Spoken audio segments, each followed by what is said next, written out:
Avengers Assemble! Today we're looking at the Hasbro Avengers 3 3/4 inch figure line. This is figure number 11, and this is Iron Man Fusion Armor Mark VII.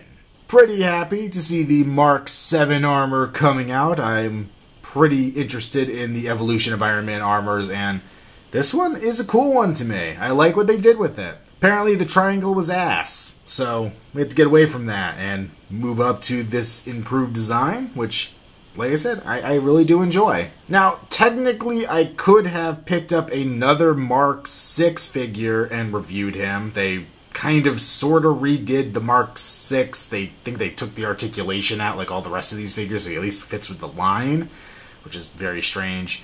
But I figured I already reviewed him back with the Iron Man 2 stuff. Kind of done with the Mark VI. We're on to the Mark VII. Gonna enjoy this one. Tony, what did we say about raiding Captain America's closet? I mean, what the heck is this?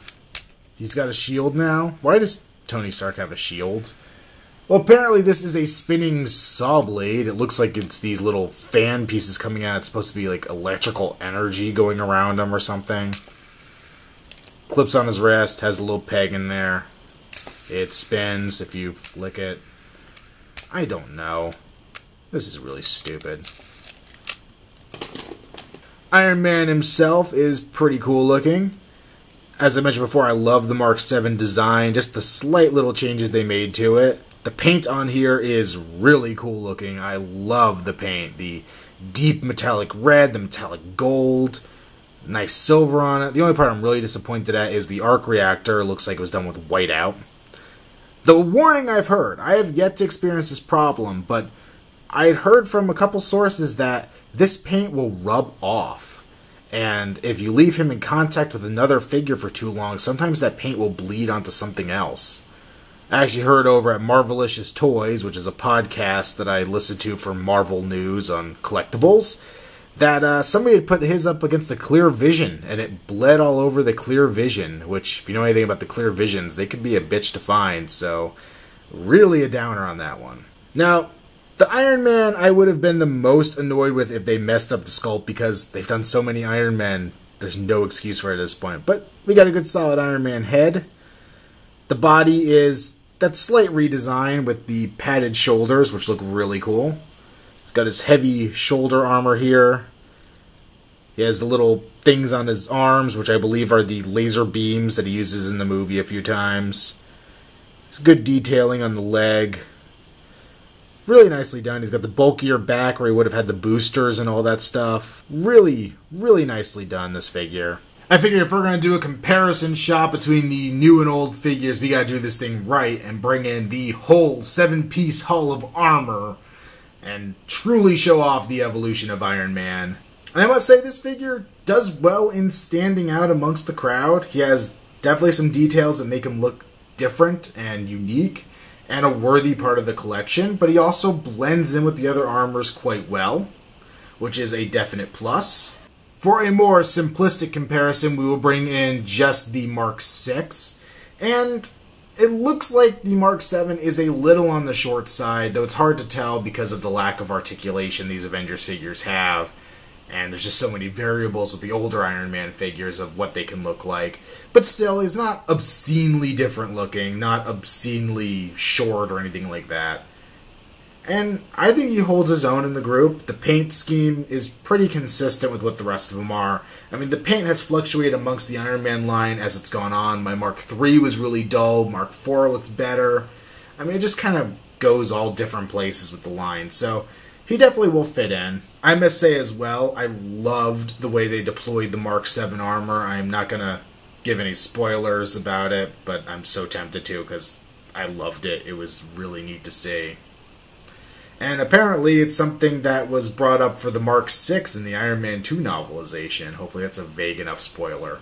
For articulation, he has a ball joint head. Once again, not much up and down. Once you get it down, it's kind of hard to get it back up again. But he has a swivel.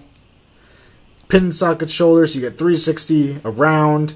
And go up a little bit, hindered by the shoulder pads, as you would expect. Bend and swivel at the elbow. No wrist articulation once again, making it really awkward to put his hand out for a repulsor blast. I had mentioned with the previous Iron Man 2 figure line that he really needed some bend swivel in the wrist just so you could get a good repulsor blast looking thing going on, but with this one you really don't have much option. Once again, like the cap, he has a perfect place for that ball jointed mid-torso, but does not have it. The legs are pretty decent. These are kind of similar to what they used in the Hammer drones from the Iron Man 2 line, where it's that kind of flattened ball joint so it can go out to the side.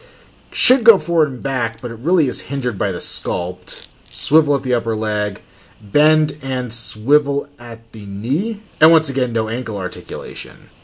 Overall, he's a decent figure. I'm going to go the same route as I did with Thor and give him a mild recommend, which to me is a pretty disappointing result, seeing that this guy had an opportunity to be great. I love the paint, the sculpt is good, but that lack of articulation once again is a killer.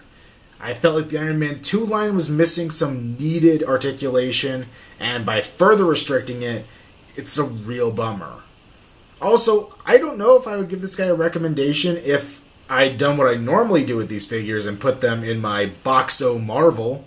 I currently don't have a display for my Marvel figures, so they all kind of just go in one big box, and if I'd done that and he bled his color onto another figure, I think I would have been kind of upset.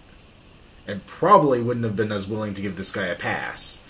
Now, I did put this guy on top of an index card, just seeing if over time he would bleed onto the index card, and it's yet to happen, so maybe there was a different batch of paint, a bad batch of paint, something along those lines, but it's a scary probability, and I'm definitely going to try to keep this guy separate as long as I can. However, he's an okay figure. He's going to get the weakest of passes from me. I'm going to give a little spoiler here real quick at the end, so if you don't want spoilers, turn it off. You got it? Good. Alright, no turn back now. I don't think we're going to get Mark 7 again. I'm guessing we're going to get a Mark 8 for Iron Man 3, so that'll be exciting to see. It's been another Outside the Box review. Stay tuned as we continue to delve into the world of Avengers.